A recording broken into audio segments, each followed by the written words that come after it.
বাসাতেই খুব সহজে কিভাবে বাচ্চাদের জন্য আইসক্রিম তৈরি করবেন আজকে সেটাই শেয়ার করতে যাচ্ছি।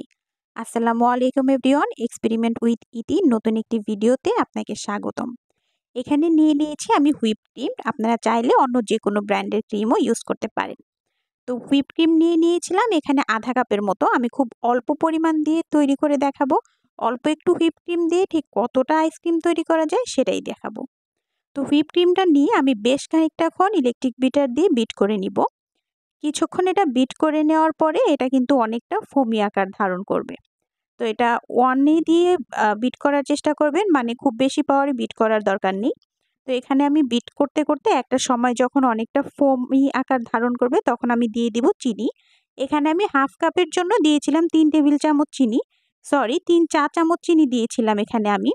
তো আপনারা চাইলে মিষ্টিটা আপনারা কম বেশি করে নিতে পারেন, সেটা সম্পূর্ণ আপনাদের নিজেদের টেস্টের উপর ডিপেন্ড করে। যেহেতু আমি এখানে আরও কিছু ইনগ্রেডিয়েন্ট ব্যবহার করব, সবগুলোতেই কিছুটা মিষ্টি আছে আর হুইপড ক্রিম কিছুটা মিষ্টি থাকে, তাই আমি একটু কমই দিয়েছি। এখানে ২ চা চামচ দিয়ে দিয়েছিলাম গুঁড়ো দুধ। তো গুঁড়ো দুধ দেওয়ার পরেও কিন্তু এখানে বেশ খানিকটা সময় ব্লেন্ড করে নিব। আর চিনিটা দেওয়ার পরে ব্লেন্ড করতে হবে একটু সময় নিয়ে, কারণ চিনিটা হচ্ছে একদম মিশে যেতে হবে। তো সবকিছু দেওয়া হয়ে গেলে আমি শেষে এখানে নিউট্রেলা দিয়ে দিব, যেহেতু বাচ্চারা নিউট্রেলা অনেক বেশি পছন্দ করে। এখানে ১ চা চামচ দিয়ে দিয়েছিলাম আমি নিউট্রেলা। তো নিউট্রেলাটা কিন্তু ছোট বড় সবাই খেতে অনেক বেশি পছন্দ করে। আপনারা চাইলে ৳১০ দামের যে ডেইরি মিল্কটা থাকে, নিউট্রেলার পরিবর্তে সেই ডেইরি মিল্কটা একটু গরম পানিতে মেল্ট করে সেটাও কিন্তু ব্যবহার করতে পারেন। অথবা চকোলেটের যেকোনো এসেন্সও ব্যবহার করতে পারেন। তবে সবচাইতে সুবিধা হয় নিউট্রেলা দিয়ে দিলে।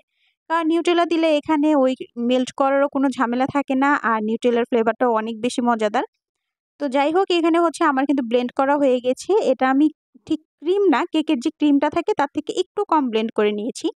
তো এই দেখতেই পাচ্ছেন ঠিক কতটা ঘন হয়েছে। তো ব্লেন্ড করা হয়ে গেলে আমি একটা বাটির মধ্যে এটাকে সেট করব। আপনারা চাইলে যেকোনো বাটিতেই এটা সেট করতে পারেন। তো আমার কাছে ছোট একটা বাটি ছিল, আমি সেটার মধ্যেই সেট করে নিচ্ছি।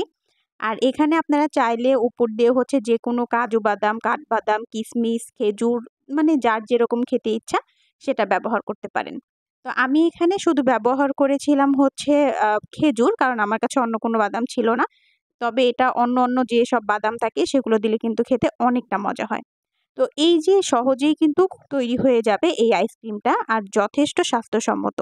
বিশেষ করে বাচ্চাদের জন্য, বাচ্চা অথবা বড় যে কারো কিন্তু ঘরে বানানো খাবার খেলে অনেক বেশি পুষ্টিকর আর সেটা অনেক স্বাস্থ্যসম্মত হয়।